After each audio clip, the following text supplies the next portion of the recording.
Good morning and welcome to another episode of Stuck in a Lift. Today we are talking with Ellie from Robert Gerrard around the importance of insurance, especially for a high-risk industry like the lift industry. So I hope you enjoy.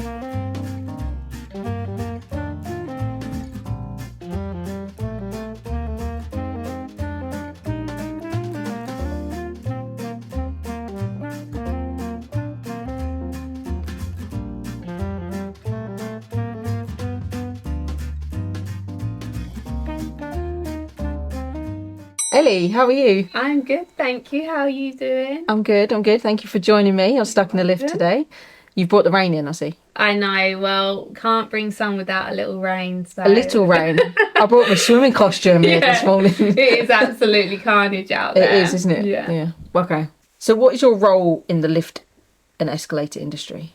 So I'm the sales manager at Robert Gerrard and we insure the lift and escalator industry. We currently have about 50 to 60% of the market across the UK and Ireland, which is a new venture for us, the Republic of Ireland, so that's super exciting.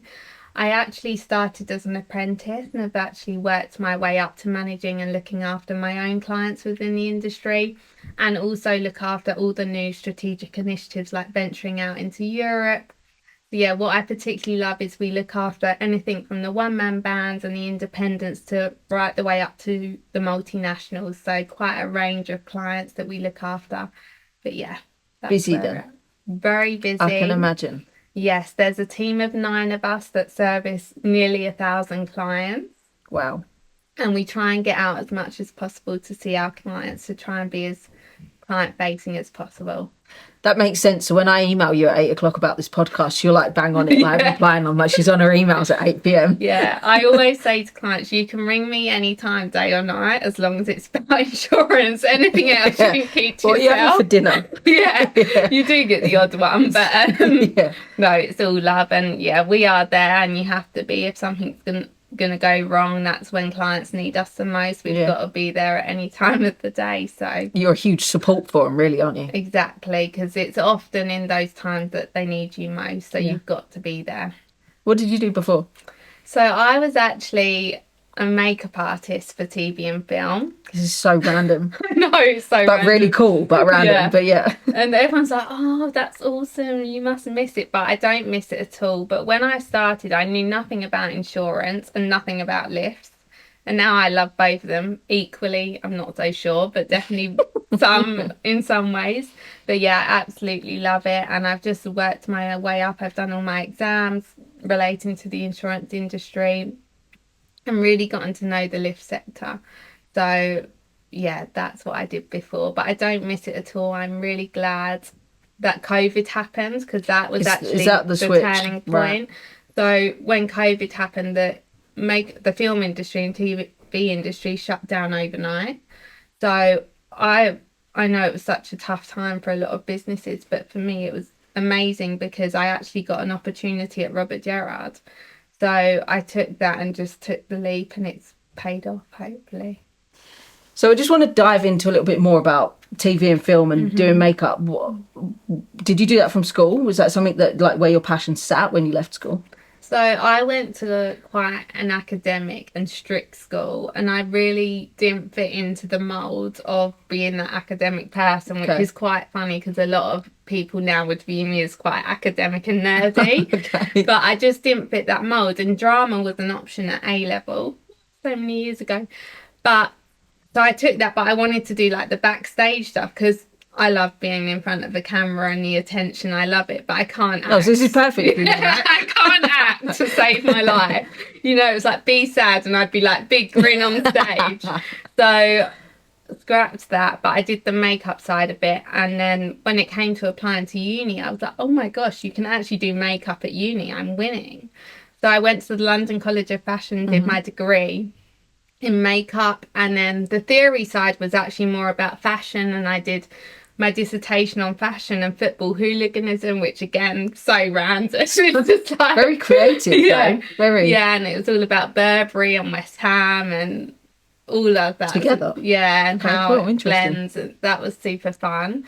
So after uni, I went into the industry and I did a bit of work for the BBC and got to work on some really cool dramas, some music videos, all random stuff. I worked at studios where they would build like the stunt doubles bodies for Kingsman, the film series. So did all sorts of stuff, made like fake babies, fake tongues, arms, loved it. But you'd be on set from like 4 a.m. till 8. You know what it's like being on set. You can be there for hours. Yeah. And, you know, at that time I was getting, you know, finishing up about 8, going straight out, getting in at 1 and then going to set Straight at back 4. out, It was yeah. just crazy. So when COVID happened, it was like, shit.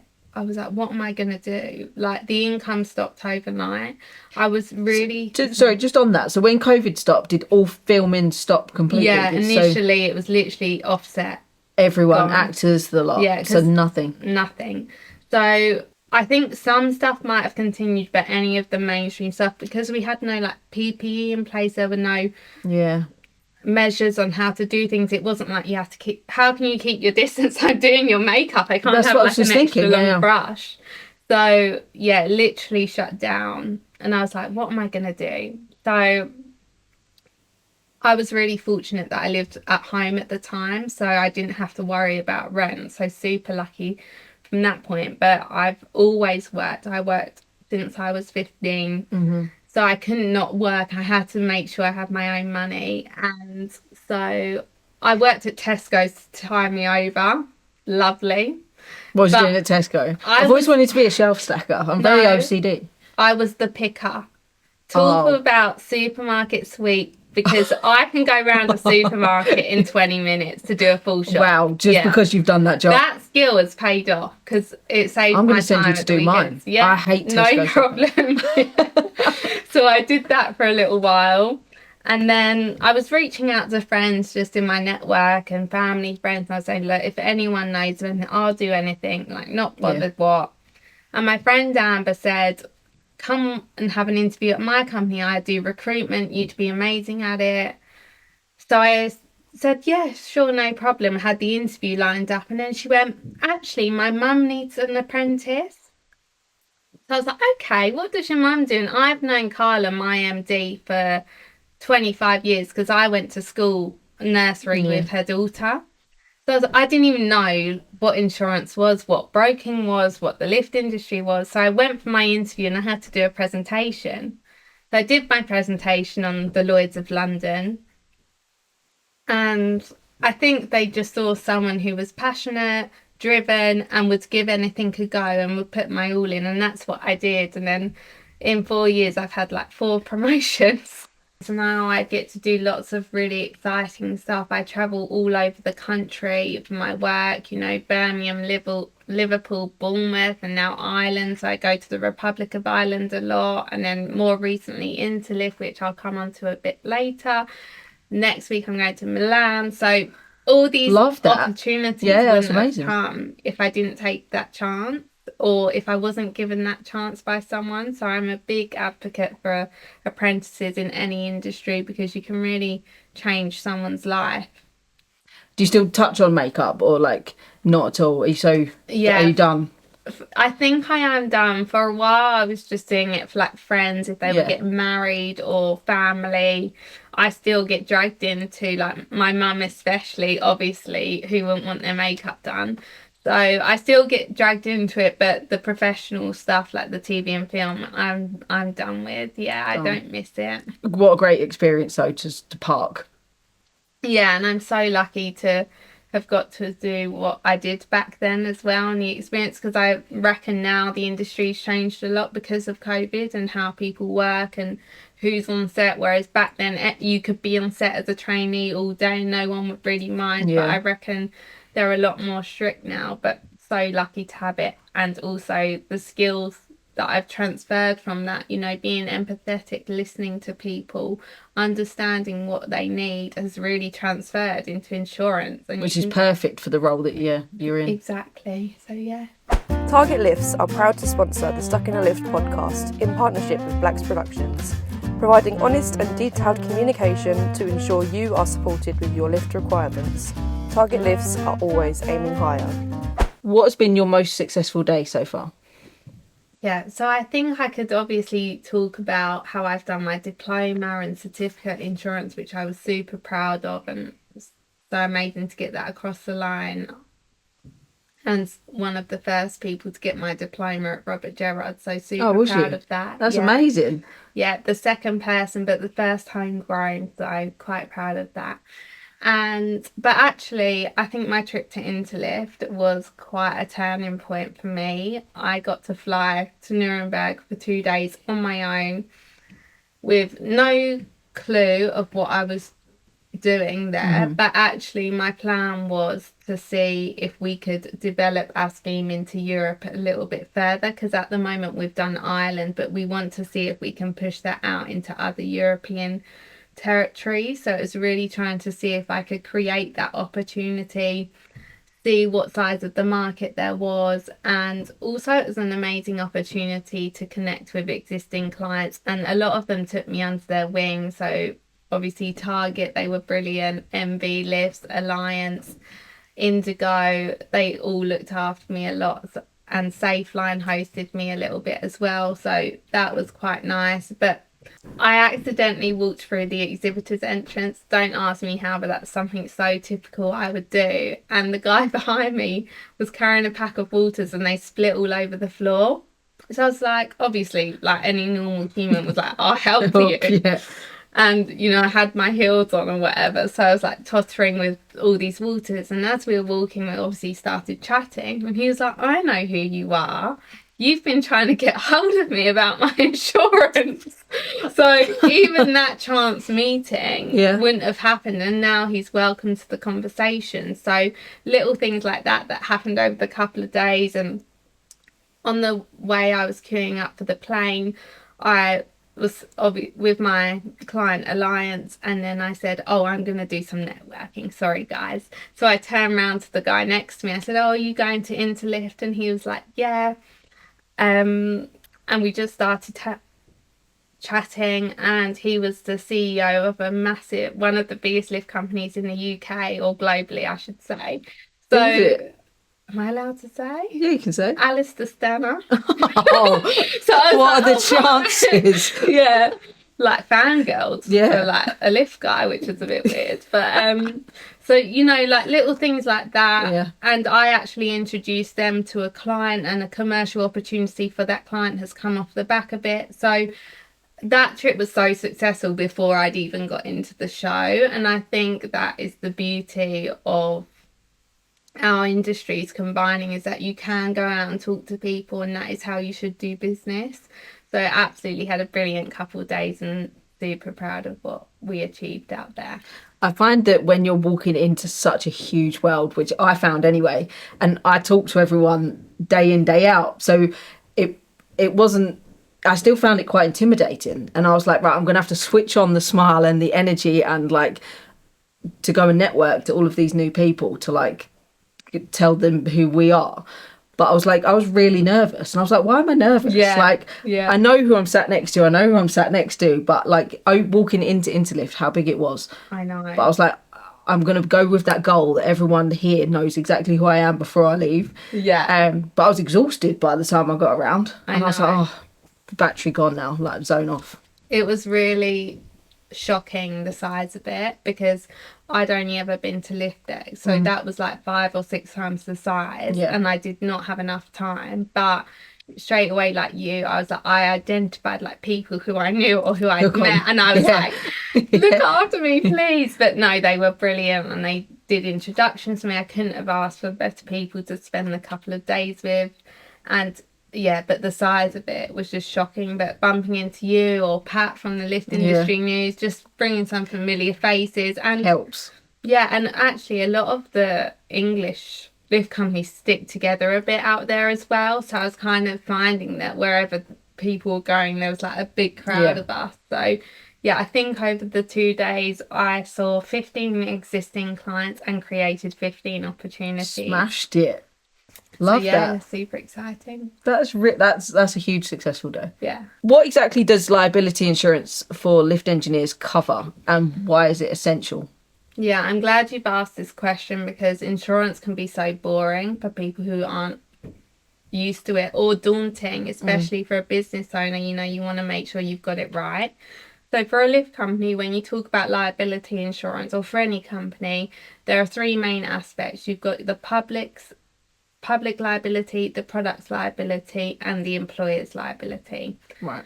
So the public liability will cover if a member of the public, or let's say a client of theirs, gets injured or their property is damaged because of the work they are doing or the acts they've done. The product's liability is the same, but for the products they're either installing, manufacturing, removing. So if they cause damage or injury from the products. And then you've got the employer's liability, which is a legal requirement in the UK. So if you employ even one single person, you have to have employer's liability, and that protects the employees if they get injured due to something at work, if it's the employer's fault. So the public liability is the same as the employer's, like if you was a one-man band and it was just you. So what would cover me? So right now, I'm on my own. You're a one-man band, you would have public liability, because that will protect, let's say if you're working in a lift, if a member from the public or someone else on site trips over something you've left out, that's going to pay out. But if you wanted cover for you personally, there is a cover called personal accident. It's really important for one-man bands, especially when they're relying on their income to, pay their mortgage and things like that. And that cover provides you cover for if you're injured at work or in your day-to-day life. Let's say you play football or golf or ballet, it gives you 24-hour cover. And if you're injured and you've got a broken leg and you can't work for 10 weeks, it will pay you a weekly benefit to help you get through those 10 weeks basically, and to cover the costs. And then there's also the death and total disablement benefit as well. So if the worst was to happen to you, then your family would get a lump sum, like 150k, 250k, again to help with the costs of things. So a lot of people, especially one-man bands, do or should have personal accident cover, but also the larger companies offer it as well. So there's a lot to learn within, no wonder you need a qualification to be able to deal with your job day in, day out. There's a lot of different policies that you've got to know. I mean, the other common one, I suppose, for this industry is professional indemnity, and that protects you against giving advice, design or consultancy work. Now, the general lift engineer won't really need that, but the bigger the company gets, or if they do any advice, design or consultancy work, then they definitely need that cover in place. A lot of tenders, or a lot of our clients will request them to have it in place even though they don't really need it, and that really fell after what happened at Grenfell when that atrocity happened. So that's why they sometimes request for professional indemnity to be in place even though they don't really need it. So there are so many different types of covers you can have. The main one's the liability insurance, but you should really be looking at how to protect your business in other ways. And at Robert Gerrard, we do it all. So we can do the fleet insurance for the vehicles, we can do the cyber insurance, which is another upcoming threat that we're seeing attacking all sectors. It's just crazy. So many different types of policies, but you should really make sure you're covered correctly in terms of who you're using as a provider, but also the exclusions and conditions.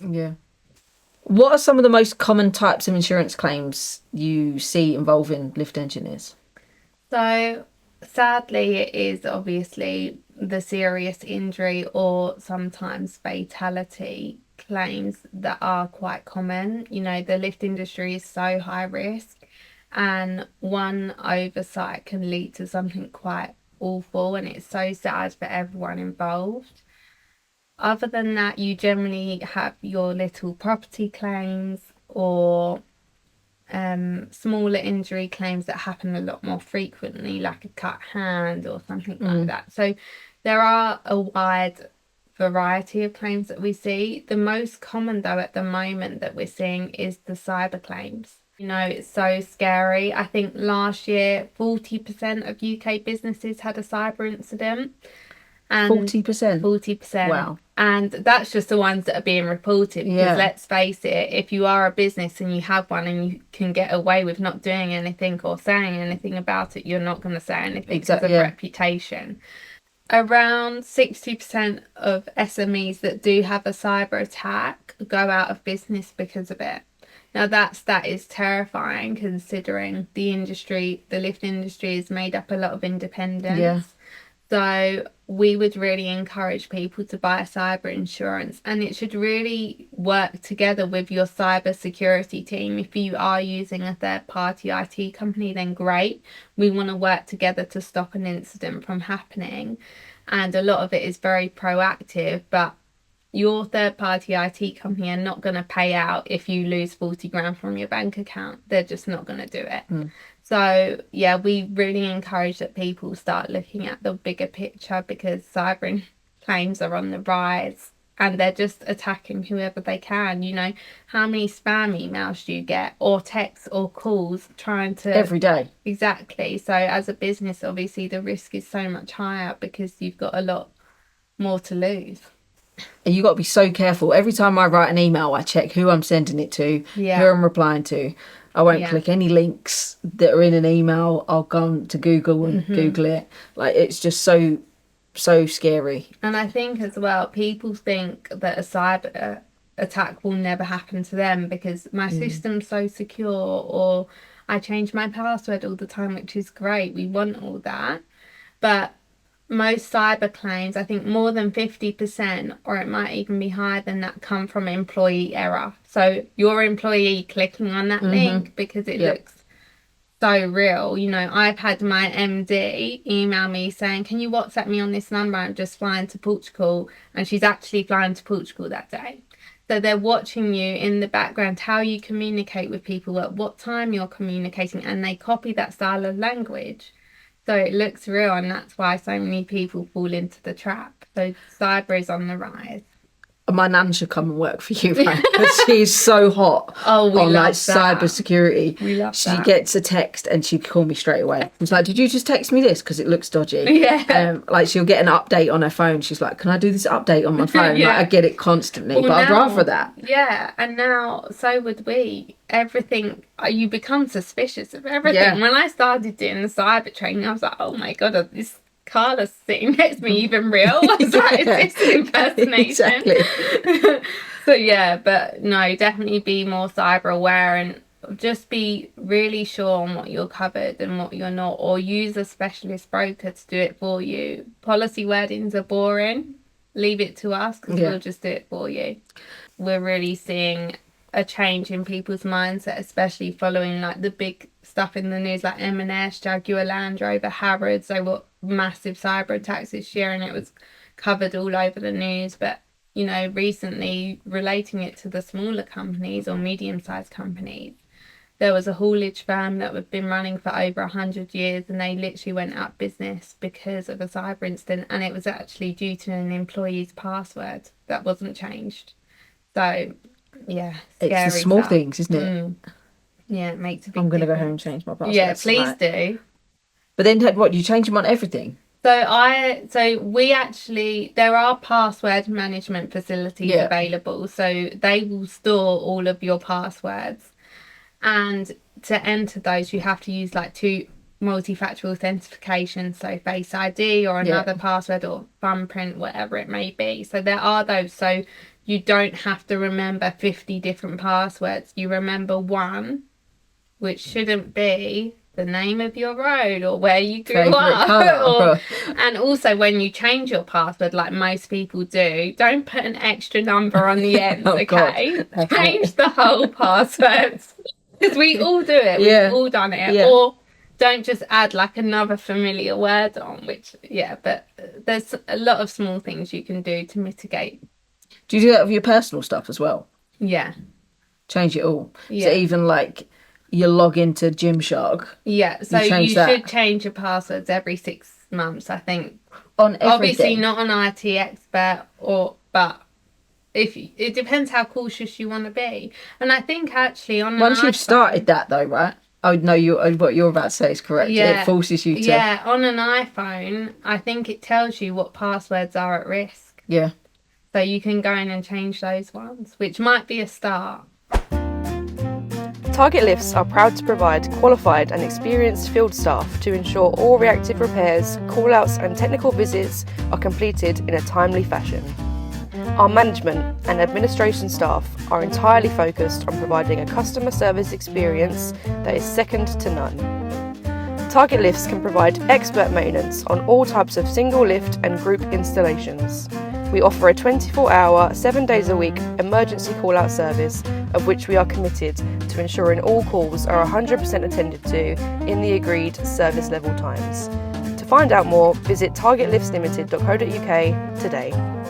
So what factors most influence the cost of insurance for lift engineers? So generally our policies are rated mainly on wages or head count, but some of the policies are also rated on turnover. Oh, okay. There will be obviously some other factors to take into consideration, but other providers might look at height limits, depth limits, hot works, but we don't have any exclusions in our policies for those, so we avoid that. But if they work offshore, that might be a factor, whether they're working in chemical plants or power stations. Again, higher risk, the insurer might want to increase the rate for works in those places. But generally it is wages and turnover that we take into consideration for most of the insurance policies. So with newer smart lifts and IoT-based monitoring systems, is the insurance industry adapting its policies or pricing because of that? Do you know what? Everyone's going to want me to say yes, but the honest answer is no. I think, if anything, there is an increased risk, especially from the cyber stuff that the cyber threats that we were talking about. You know, there's more chance of things being interfered with from another source or another party than there was before, because everything is being digitalized. And also generally the traditional risks that are there for lift engineers or lift companies are still there, whether it's giving advice, working at height. You know, they are the main risks, and incidents and accidents can still happen. So no, unfortunately the pricing or policies aren't adapting at the moment, but the cyber policies and coverage might adapt the smarter lifts that are coming in, and where you're doing things more remotely as well. What is your top tip for lift engineers and service firms to make sure they're properly covered and avoid costly mistakes? So, not to sound blunt, but obviously you get what you pay for. It's really tempting, obviously, as a business owner, to want to cut costs and buy something cheap online, but the cover is just not going to be there. And the insurer that sits behind that cover, are they actually going to pay out? Are they actually going to be there at 2 a.m. when you need them because your office has burnt down? So my top tip would be use a specialist broker that actually knows your industry and works within the industry to try and support it. But yeah, just be aware of what you've got, what exclusions and conditions you've got in the policy. Make sure you have an emergency contact number as well for who you're dealing with. For when a claim happens, make sure you've got that saved to your phone, because you wouldn't even think about doing that. But when you need it, you're going to want to go, let me call this person now. So not wait till 9 a.m. for it to open, right? Yeah. No, so yeah, definitely don't be afraid to make sure that you've got the correct cover is in place, because when it comes to it, it's going to save your business. That is a good point, because I wouldn't know who to call at 2 a.m. because it wouldn't be open at 2 a.m. But we had a conversation earlier, didn't we? And we said, like, your phone's always there. Not to talk about what you've had for dinner, but to like talk about like, I need your help me out. I think that's so important, and that's got to be so rare for insurance companies to have that as an option. I mean, I've got car insurance, we've got phone insurance and stuff. I've not had that as a service through any of my insurances, I don't think, in my lifetime. Yeah, I think most insurers will give the general claims hotline number, but you know, you could be on hold for a long time, but you might just want to speak to a person and just a bit of reassurance, right? Yeah, and just say, look, help, you know, what do I do? And just, you know, our team at Robert Gerrard, we're so lucky that we get to be able to do that. So yeah, sometimes you just need that extra personal service, and obviously there's a cost that comes with that. Have you seen anything that was unexpected along your journey so far? Obviously, a lot of claims are very peculiar, and I won't go into too much. You know, a lot of people, there's been claims where people have been stuck in lift like all night long. So you get those crazy stories, but I would say the most unexpected thing about the lift industry is how kind people are. I was really shocked, and because people look quite tough, and it's male dominated for the most part. So I was really shocked at how kind and welcoming people are, and I can really relate to that because at Robert Gerrard we feel like a family. And when I look at the lift industry, it very much feels like a family, and a lot of them are family, like everybody knows everyone. So I love that, and I hope that whatever I do, I'll always have that experience because it was really lovely. No, I think you've summed it up there. It is one big family. And you could call anyone up and like at any time go, I really need your help. And like they're there. And like, what do you need? Yeah. That's a nice answer. We normally get like the like, oh my God, no way kind of stories. But that is a really nice answer to like sum it up. And I couldn't agree more. I do. Like I've got lift engineers that I can go, mate, help me out. Like I'm trying to put a light up. Like how do I do it? And on Saturday morning and they'll be there. They'll send me a video of how to put it up. Yeah, I think as well, like a lot of clients, especially the ones that we've serviced for a really long time, like longer than I've been there, they become your friend. Or, a client that when I started 4 years ago, they might have been a one-man band, but have now grown into like a £4 million turnover business. Growing with them is really lovely, like going through that journey together and learning together. And I feel very fortunate. So you've got a surprise question, and I know because you've asked our next guest their surprise question. So you don't know what's coming. Oh, God. It's we decided earlier, me and George, that you needed to be drunk to answer this question. Well, that might suit me. So, the question is, how scary is the size of the universe? ? Okay. See, need a few wines for that one, right? Unexpected. But I'll give it a good shot. I don't think I'm scared at all. I think I very much know what my purpose is here, and I'm quite fortunate. I'm very happy with what I'm doing and how I'm progressing, so I don't tend to think about it too much. I would love to go to space if I got the opportunity. Would you? Yeah, absolutely. I'm a bit of a thrill seeker. I've done like skydives. I did a wing walk where I strapped myself to a plane, all that banana stuff. So yeah, if I got the opportunity to go to space, I definitely would. But interesting. Not too scared of the size of the universe. Maybe I should be. Yeah, I don't know how I would answer this. I don't know if I could manage space. I could manage space if I didn't have to wear a helmet. I get really claustrophobic. Yeah, it's too much. So if I could go without that, I would go. Yeah. How scary is the universe? I don't know if this is linked to the universe, but I watched a film on Netflix. It's like a 3-part drama about a volcano eruption in... I know what you're talking about. Somewhere in Spain? Oh, is it? I thought it was in New Zealand. Where they That's a documentary. This is like a drama. I think because they go over to Tenerife, so it must be in that area. And the volcano erupts, and the landslide that goes into the ocean is as big as Manhattan, and creates a tsunami that takes out all of the other local countries with it, as well as what they're on. And I was gripped to the TV. I was like, what do I do in that situation? Like, people were trying to get on boats. The planes weren't going off because of the gas explosion. Yeah. And they were just trapped on this island. So they were all going to die at the end of it. And I was like, right, no, I need a plan B. Like, I need to know if I'm on an island and that happens to a volcano, like, what do I do?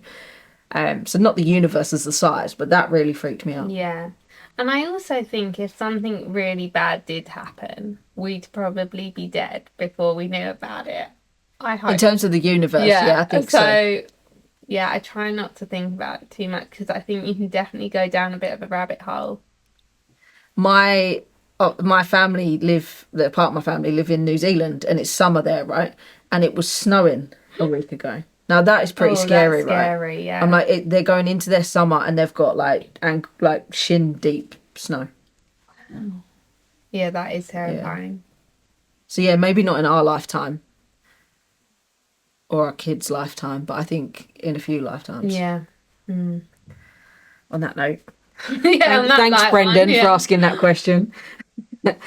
So our favourite question, we would love to know who you'd want to be stuck in a lift with and why. My favourite question.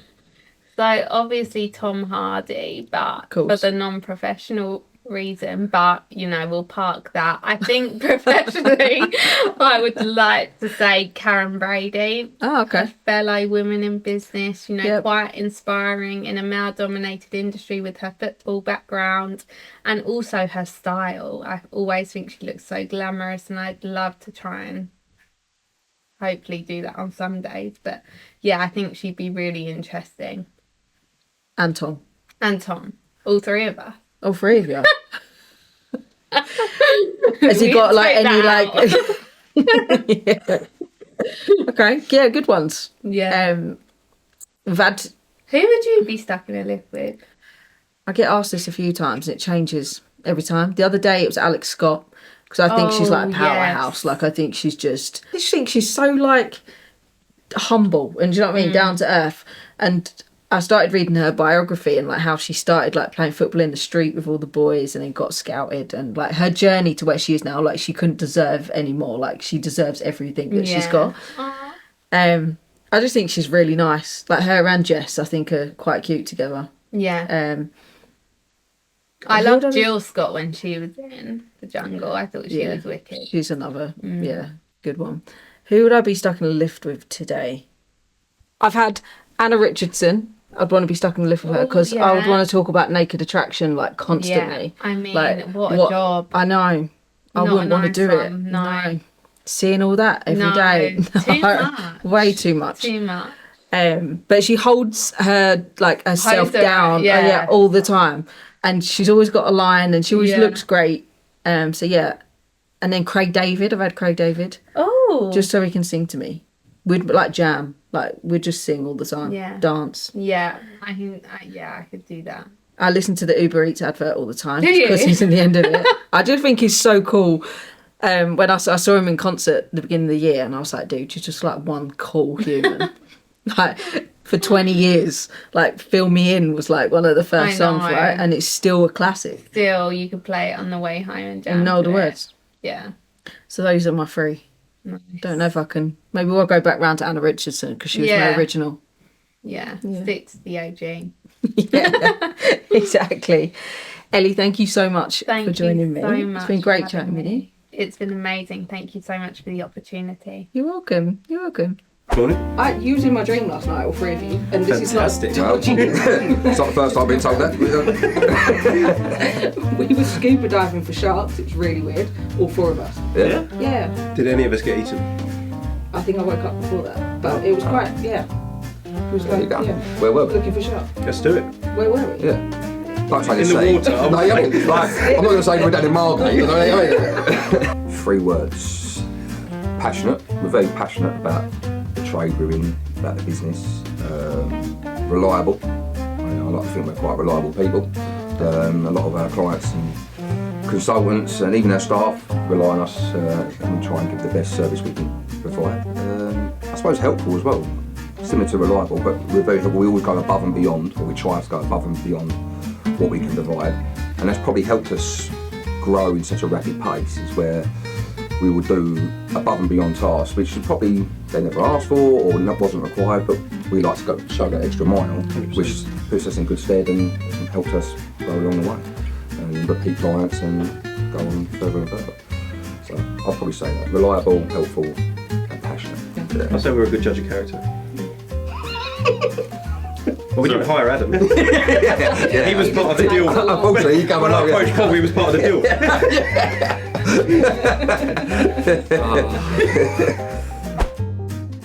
Target Lifts has a YouTube channel. Subscribe and view our recent company promotional video, A Day in the Life of an Engineer, and more recently, 3 customer reviews where the clients get to say what they really think about the service Target Lifts provides. Give them a watch today. Target Lifts, always aiming higher.